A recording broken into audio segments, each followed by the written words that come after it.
আমি আপনাকে মেসেজ করে দিই, মেসেজটা কেমন লাগে গুরু? ভালো লাগে। ভালো লাগে না? হ্যাঁ, কেমন ভালো লাগে? খুব ভালো লাগে। আমি কি বললাম সেদিন আপনি বললেন নাকি না এমনি? না না না, এটা তো আমি ফেসবুকে বইলেই থাকি। ও আচ্ছা আচ্ছা আচ্ছা। বাবুল ভাই দোয়ানের মাসাজ খুব ভালো। আপনাদের জন্য এই ঈদের পর ফেরি ব্যবস্থা করবে, ফেরিতে আপনার শরীরে মেসেজ করে হ্যাঁ দেবেন। অবশ্যই, এ অর্থের বিনিময়ে কাজ করবে, সমস্যা কি? হ্যাঁ। এটা বিজনেস। হ্যাঁ অবশ্যই, না আমি নিয়ত করে রাখছি ওই বিলাইছড়ি ফেরিতে উপজাতি। না না, ওইটা যদি আপনি রাখতে চান, আপনার 22 তারিখ দোয়ানতে বিদায় করে দিতে হইব। রাখতে রে। হ্যাঁ হ্যাঁ, কিন্তু মানুষ ভালো না। ও বাতিদার চরিত্রের একটু সমস্যা আছে। সমস্যা, পুরো সমস্যা এটা। ও ওই মাল যদি আনে হ্যাঁ, তাহলে আমার দাদাকে তো আমি নিয়েই আসবো টাকা। এই করেই সর্বনাশ। ওই।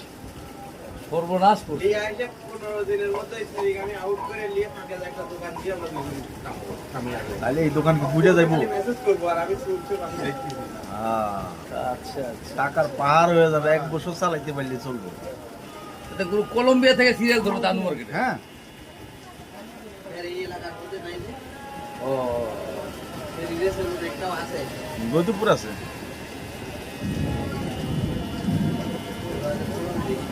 বান্দরবন বিলাইছড়ি, বুঝতে পারছেন? ওখানকার সিরিজ